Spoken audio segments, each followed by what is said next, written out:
어제와 오늘 화두된 것이 국책연구소마저 집값이 오른다는 것을 비공개했다 또는 숨겼다는 것이 오늘 신문지상에 크게 나왔는데요. 이것은 누구나 다 아는 얘기일 것입니다. 공급이 부족하니까 당연히 부동산 값이 또는 집값이 오를 수밖에 없는 것 같습니다. 그리고 저금리 시대이기 때문에 더더욱 부동산 값이 오를 수밖에 없는 것 같습니다. 아무리 세금을 두드려서 일반 국민에게 전가한들 세금 무서워서 또는 구더기 무서워서 장 못 담그는 격과 비슷할 것입니다. 정부의 정책과 반대로 행동하면 성공한다 또는 부자가 된다는 농담도 있습니다. 그래서 저는 이러한 수요와 공급의 불안정, 또 코로나19로 인한 경제 왜곡, 또 저금리, 유동성의 팽창 등으로 인하여 향후 집값, 특히 아파트 값은 지속적으로 2, 3년간 오를 것입니다.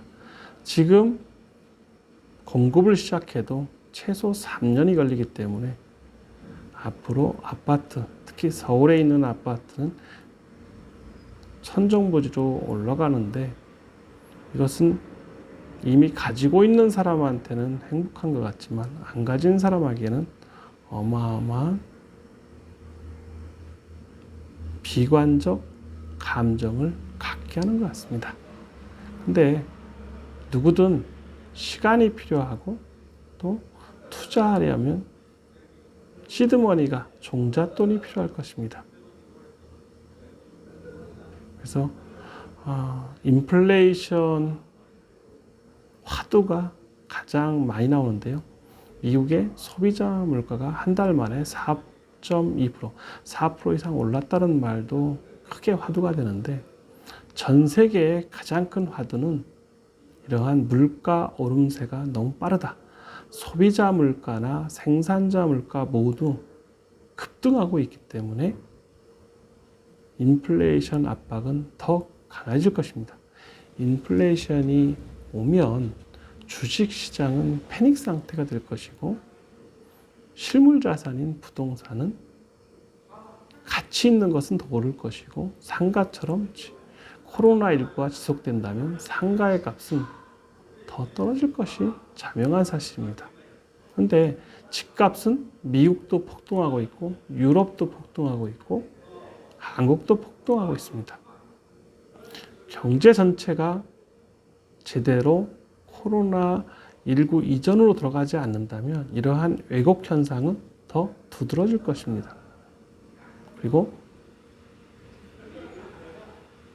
부동산은 핵심에 더 가까울수록 더 비싸지는 것은 자명할 것 같습니다.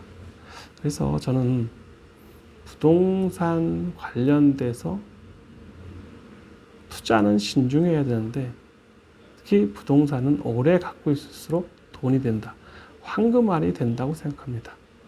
사고 파는 걸 자주 하면 국가의 판돈, 즉 세금을 내다가 판이 나고 또 한 번 팔면 다시 사기가 어렵습니다. 그래서 저는 부동산만큼은 좀 더 엉덩이가 무거워야 된다고 생각하고요. 특히 저는 오닉스 지식산업센터를 신축하면서 지식산업센터를 좀 더 많이 알게 되었고요. 또 20년 이상 구로에 있으면서 지식산업센터의 변천사를 몸으로 직접 체득한 것 같습니다. 처음 아파트형 공장을 시작할 때만 해도 평당 200만 원대 또는 300만 원 초반대에서 시작했고요. 지금은 분양가가 2천만 원대까지 올라가고 있고 또 성수나 문정 같으면 2,500 이상을 찍고 있습니다. 이렇게 가파르게 지식산업센터의 매매가나 분양가가 올라간다는 것은 아파트로 비교한다면 별로 올라갈 가는 것 같지도 않습니다. 그리고 지식산업센터의 장점은 주거가 아니다 보니 회사의 수요자가 회사고 공급자 역시 개인보다는 회사 또는 개인 사업자가 공급하기 때문에 수요와 공급 면에서 회사를 상대로 하기 때문에 상당히 좋은 투자 중에 하나인 것 같습니다. 오닉스 지식산업센터에도 그러한 투자를 문의하는 사람이 가끔 있는 걸 보면 지식산업센터만큼 투자하기 좋은 부동산도 별로 없는 것 같습니다. 그래서 저는 이러한 국책연구소가 집값 오르는 것을 제대로 발표를 못하거나 숨기거나 안 했다라고 하는 게 중요한 게 아니고요. 오히려 일반 시민이나 경제를 하고 있는 사람에게는 하루하루 또는 매 순간마다 이러한 정보가 늘 나오고 있습니다. 그래서 부동산 관련돼서 너무 무겁게 생각할 필요가 없고 지식산업센터라면 대출이 기본으로 80%가 나오기 때문에 이보다 더 좋은 투자는 없고요. 또 자기 돈 20%와 세금, 취등록세 플러스 등기 비용 정도면 충분하기 때문에 저라면 현금이 2, 3억만 있으면 10억 이상의 물건을 쉽게 구입할 수 있는 것이 지식산업센터 같습니다. 그리고 본인이 일부 쓰고 일부를 세를 준다면 이보다 더 좋은 투자는 없을 것입니다. 그래서 5월 13일에 국책연구소에서 부동산 집값 오름을 제대로 보고 누락을 했다는 식으로 나오는 게 중요한 것보다는 앞으로 2, 3년간 공급이 어려워지면서 서울에 있는 부동산 값은 오른다는 것이 확실하고요. 그 대신에 대출, 현금이 별로 없으면 지식산업센터를 투자하는 것도 좋은 방법이다. 그리고 저는 이러한 지식산업센터의 변천사를 그대로 가지고 있는 몇 안 되는 사람 중에 하나가 되었습니다.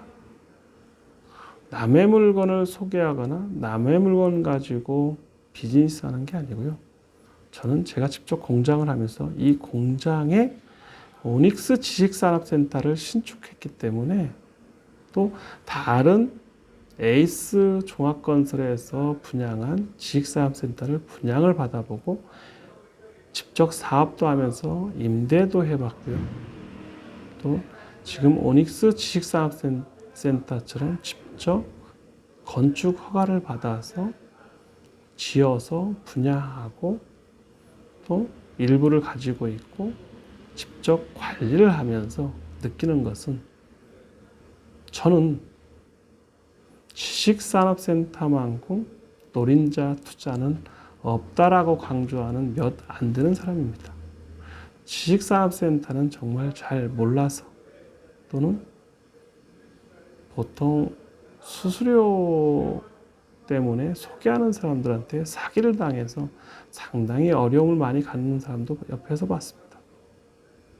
근데 정확히 본인이 사업을 하고 있다면 자기 사업장에서 사업을 해야 되는 게 맞고요. 또 일부를 좀 더 넉넉히 사서 남는 부분은 임대를 주고 자기 사업이 확장되면 임대한 공간을 자기 사업장으로 사용하는 것이 좋은 것 같습니다. 제가 처음 샀던 이스페이스 307호 같은 경우도 제가 한 16년 이상 갖고 있다가 팔았는데요. 거기에 오시는 분한테 똑같이 얘기했습니다. 사서 일부 쓰고 일부는 임대를 줘라. 그렇게 하셨고 또 사업이 확장되면서 다 그 공간을 쓰고 있었습니다. 그처럼 부동산은 희한하게도 주인이 따로 있다고 합니다. 그래서 부동산 관련되어서는 임대가 됐던 매매가 됐던 주인이 다 다른 거와 똑같이 잘 되는 곳에 투자해야 돈도 벌 수 있다고 합니다. 그래서 저는 지식산업센터만큼 매력적인 투자처는 별로 없다라는 말고요. 그리고 지식산업센터 중에 서울에 있는 지식산업센터에 관심을 갖는 것도 좋은 투자 방법 중에 하나다. 또 시드머니, 종잣돈 얼마 안 가지고도 투자가 가능하다. 사업을 하면서 돈을 벌 수 있다. 그리고 종부세 대상이 아니다 보니까 보유세에 대한 부담이 별로 없다. 그리고 장기적으로는 투자에, 즉 시세 차익의 이익도 있다. 저 많은 장점이 있는데요. 여기까지 하고요. 자세한 거는 다음에 또 한번 알려드리겠습니다. 감사합니다.